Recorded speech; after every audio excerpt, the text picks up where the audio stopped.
ये कहना कि ये देश में विभाजन के बाद में एक तरफ मुस्लिम राष्ट्र बन गया पाकिस्तान, तो हमारा हिंदू राष्ट्र बन गया, ये सरासर गलत है। वो लोग कॉन्स्टिट्यूशन पढ़े, हमारा संविधान पढ़े, उनकी अकल ठिकाने आ जाएगी। सोशल मीडिया पे एक वीडियो मैसेज वायरल हो रहा है जिसमें बताया जा रहा है कि जब हमारे दो राष्ट्र बने, एक पाकिस्तान दूसरा हिंदुस्तान, तो जो पाकिस्तान था वो मुस्लिम राष्ट्र बना क्योंकि वहाँ मुसलमानों की आबादी ज़्यादा थी, से मुस्लिम राष्ट्र बना दिया गया। और हमारा ये जो राष्ट्र देश है भारत, जिसे हिंदुस्तान और भारत कहा जाता है, ये हिंदू राष्ट्र था उसी वक्त से, ऐसा बताया जा रहा है। नहीं, ये बात बिल्कुल भी गलत है। हमारा देश कभी भी कोई रिलीजन के बेसिस के ऊपर बना हुआ देश नहीं है। हमारे देश में कॉन्स्टिट्यूशन, ये हमारा देश कॉन्स्टिट्यूशन के हिसाब से चलता है। संविधान सभा ने करीबन 3 साल की मेहनत के बाद में हमें ये कॉन्स्टिट्यूशन दिया, जिसकी ड्राफ्टिंग कमेटी के अध्यक्ष डॉक्टर बाबा साहेब अम्बेडकर थे। संविधान सभा में जितने भी प्रतिनिधि थे, उनकी जो डिस्कशंस हुए एक एक टॉपिक के ऊपर, उसका जो निचोड़ निकला, उसे डॉक्टर बाबा साहेब अम्बेडकर ने एक बहुत अच्छा शब्दों में अपने उसको पिरोया और हमें ये हमारा जो संविधान दिया, कॉन्स्टिट्यूशन दिया, उसके बेसिस के ऊपर हमारा देश चलता है। और हमारे देश का कोई स्टेट रिलीजन नहीं है, हमारे देश का कोई ऐसा रिलीजन नहीं है। हमारे कॉन्स्टिट्यूशन में एकदम साफ साफ लिखा हुआ है कि हर रिलीजन को इक्वल, बराबर का सम्मान दिया जाएगा। अब हमारा एक सेकुलर देश है और ये सेकुलर शब्द भले ही 42nd अमेंडमेंट में आया होगा, बट जो इसका जो बेसिक कॉन्स्टिट्यूशन का जो बेस है, कॉन्स्टिट्यूशन का जो बेसिक स्ट्रक्चर है, उसमें ये मेंशन्ड है रिलीजन के बारे में, freedom to profess religion, freedom to practise religion. ये आर्टिकल 25, 26, 27, 28 ये जो आर्टिकल्स है, उसमें बहुत clear right to freedom of religion है।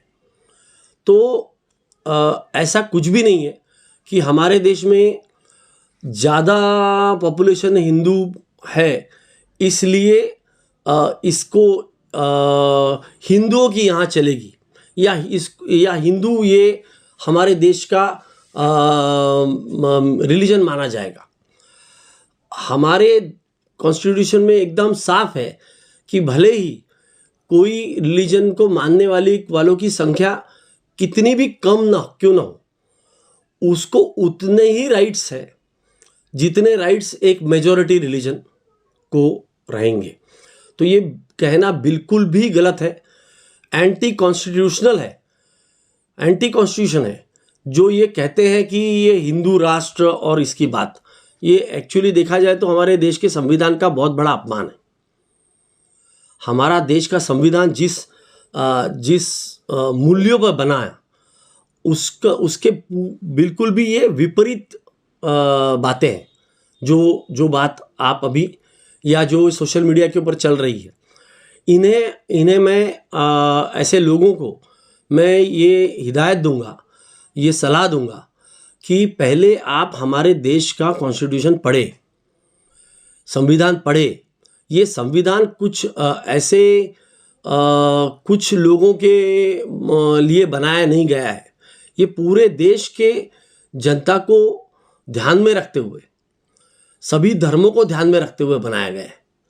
और ये बात आपको समझनी चाहिए कि जब हमारे देश का पार्टीशन हुआ तो यहाँ के मुस्लिम्स के पास में ऑप्शन था, दे हैड ऑप्शन कि वो पाकिस्तान चले जा सकते थे, परंतु इस देश की आज़ादी में सभी ने खून दिया है। इस देश को अंग्रेज़ों से जो आज़ाद किया, हमारे देश स्वतंत्रता संग्राम जो हुआ, इतने सेनानी उसमें शहीद हुए, उसमें हर धर्म के लोगों ने अपना खून दिया। तो ये देश सबका है और यही भावना रखते हुए यहाँ के जो मुसलमान यहाँ पे रह गए, जिन्होंने ये चूज़ किया बाय चॉइस, उन्होंने ये चूज़ किया कि नहीं, ये देश हमारा है, हम यहाँ रहेंगे।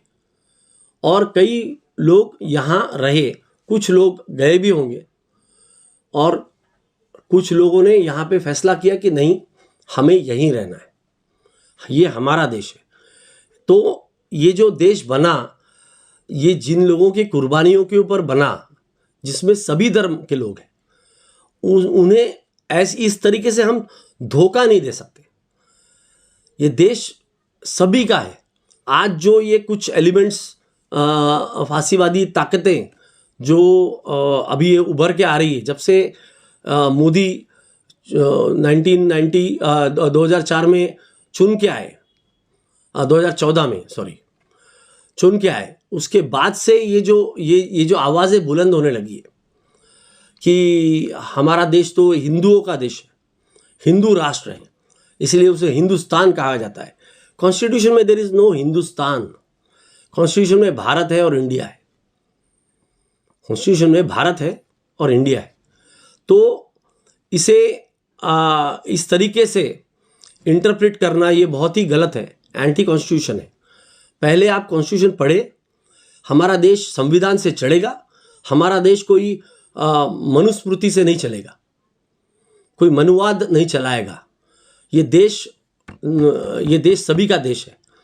और हिंदू जो लोग बोलते हैं कि हिंदू हिंदू हिंदू हिंदू हिंदू, मैं उनसे पूछना चाहता हूँ कि आपके ये हिंदू के डेफिनेशन में SC ST OBC कहाँ है? जब आपको वोट चाहिए होते हैं तब आप उनका फ़ायदा उठाते हो, उनको नंबर्स के लिए आप जोड़ते हो अपने साथ में, और जब उनको कुछ देने की बारी आती है तब आप उनके पीठ के ऊपर खंजर घोंपने का काम ये सदियों से करते आ रहे हो। अभी भी OBC ये बहुत बड़ी जनसंख्या है, परंतु OBC की जनगणना नहीं होने दी जा रही है। ये कौन लोग नहीं होने देना चाहते हैं? ये वही लोग हैं जो हिंदू राष्ट्र चिल्लाते हैं, क्योंकि उनको मालूम है कि अगर जनगणना हो जाएगी तो जनगणना के हिसाब से फिर उनके साइज, उनके पॉपुलेशन के हिसाब से उन्हें हक भी देना पड़ेगा। वो नहीं दिया जा रहा है, उनको अपने हकों से वंचित रखा जा रहा है। तो ऐसे में ये कहना कि हम ये सब लोग हिंदू है, आदिवासी अपने आप को हिंदू नहीं मानते, बुद्धिस्ट अपने आप को हिंदू नहीं मानते। बहुत सारे हमारे देश में कई रिलीजन्स हैं, सिर्फ हिंदू और मुस्लिम नहीं है, जैन है, सिख है, क्रिश्चियन है, जोराइज़म है, उसके बाद में जुडाइज़म है, एथिज़म है। तो अलग अलग करीबन 90 रिलीजन्स है, छोटे छोटे फेथ्स है, रिलीजन्स एंड फेथ्स, जिसको मानने वाले देश इस देश में रहते हैं। तो अगर कोई ऐसा समुदाय है या ऐसा कोई कम्युनिटी है जो छोटी है, तो क्या उसे हम दबा देंगे ये बोल के कि हम मेजॉरिटी में और हमारे हिसाब से ही आपको चलना पड़ेगा? हमारा कॉन्स्टिट्यूशन देश के हर व्यक्ति को समान मानता है, हर व्यक्ति को उसने समान हक और समान अधिकार दिए। तो ये कहना कि ये देश में विभाजन के बाद में एक तरफ मुस्लिम राष्ट्र बन गया पाकिस्तान, तो हमारा हिंदू राष्ट्र बन गया, ये सरासर गलत है। वो लोग कॉन्स्टिट्यूशन पढ़े, हमारा संविधान पढ़े, उनकी अकल ठिकाने आ जाएगी।